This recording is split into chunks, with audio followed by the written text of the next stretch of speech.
अहो खरंच लाल माठ न खाणारेही आज रेसिपी पाहून रोज किलो किलो माठ विकत आणतील. कारण आज मी बनवते आहे लाल माठ, किसलेलं पनीर आणि ज्वारीच्या पिठापासून बनणारे असे थेपले जे इतके मऊ आणि लुसलुशीत लागतात की भाजीला नाक मुरडणारी मुलंही बोट चाटत खातील. चला तर मग सुरुवात करूया या अगदी टेस्टी आणि सोप्या लाल माठ थेपला बनवायला. सर्वात आधी मी इथे घेतला आहे ताजा लाल माठ. लाल माठाच्या जाड काड्या मी काढून टाकल्यात आणि ते 3 ते 4 वेळा स्वच्छ धुवून लाल माठ कोरडा करून घेतलाय.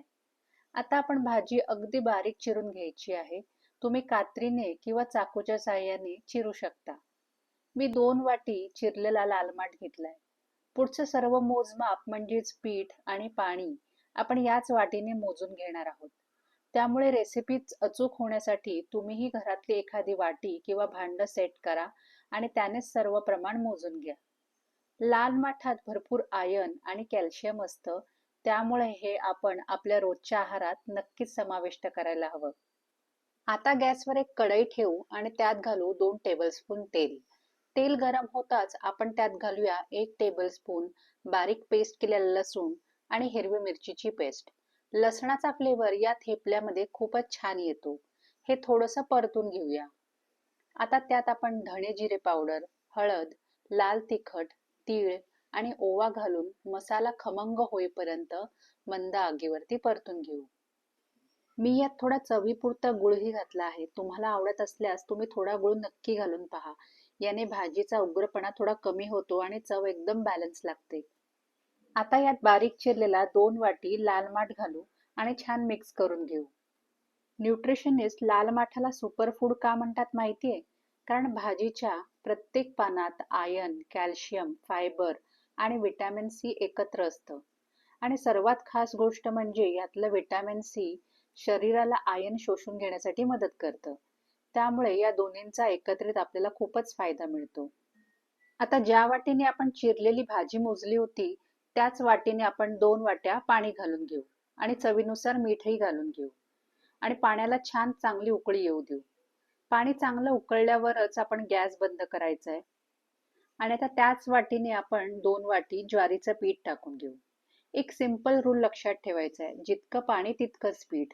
हे प्रमाण पाळलं की हे थेपले हमखासच मऊ होतात. ज्वारी ही पचायला अगदी हलकी असते आणि त्यात भरपूर प्रमाणात फायबर असल्यामुळे आपलं पोट बराच वेळ भरलेलं राहतं. सतत भूकही लागत नाही. शिवाय शरीराला हळूहळू ताकदही मिळत राहते. त्यामुळे लवकर थकवा किंवा अशक्तपणा जाणवतच नाही. आणि सगळ्यात खास गोष्ट म्हणजे आपण नेहमी भाजी आणि भाकरी वेगवेगळी बनवतो.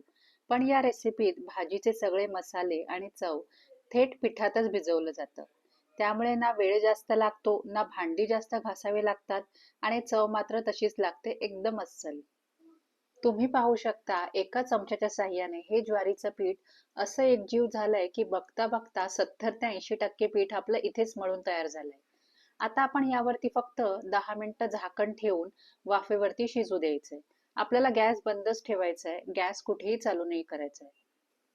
आणि आता आपण थेपल्यामध्ये थोडा इंटरेस्टिंग भाग आणणार आहोत, ज्यामुळे हे थेपले एका वेगळ्याच लेवलला जातात. आणि तो म्हणजे पनीर. आपण 100 ग्रॅम पनीर किसून घेऊ. आता 10 मिनिटानंतर आपण झाकण काढू आणि त्यात पनीर मिक्स करून घेऊ.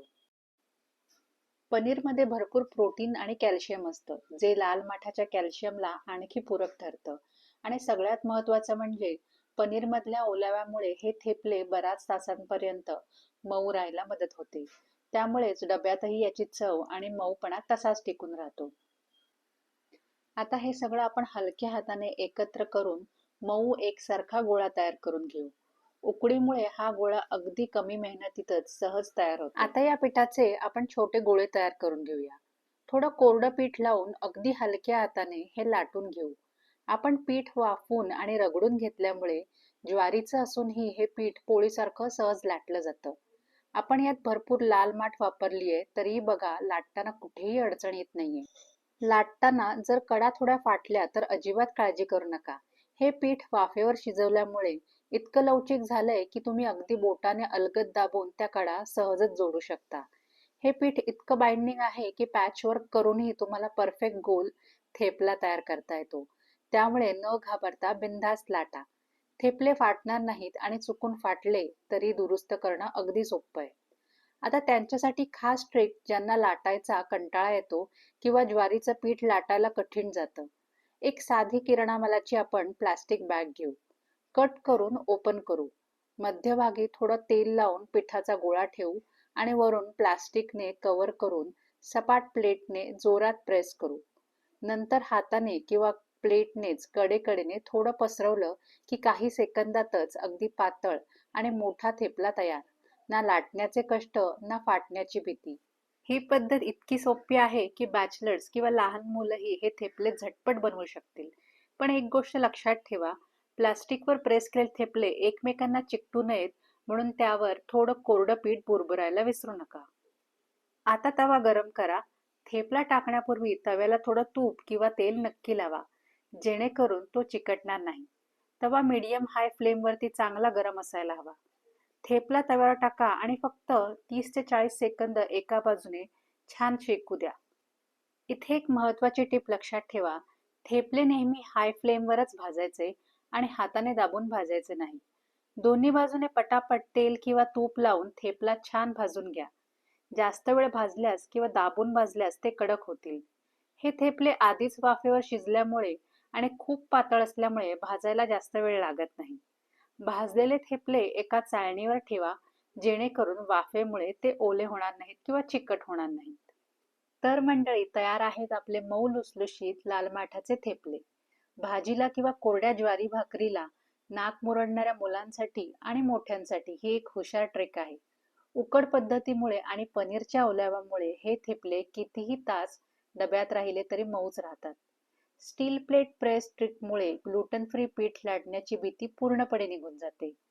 तर मित्रांनो, अशी ही आपली सोपी, पौष्टिक आणि लाटण्याशिवाय बनणारी लालमाठ पनीर ज्वारी थेपल्याची रेसिपी एकदा नक्की ट्राय करा आणि कमेंटमध्ये सांगा कशी वाटली.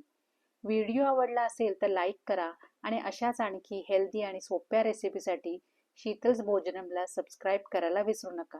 आणि हो, बेल आयकॉन दाबून ठेवा, जेणेकरून पुढची रेसिपी मिस होणार नाही. आणि तुमच्या फ्रेंड्स अँड फॅमिली सोबत ही रेसिपी नक्की शेअर करा. पुन्हा भेटू, तोपर्यंत लोभ असावा.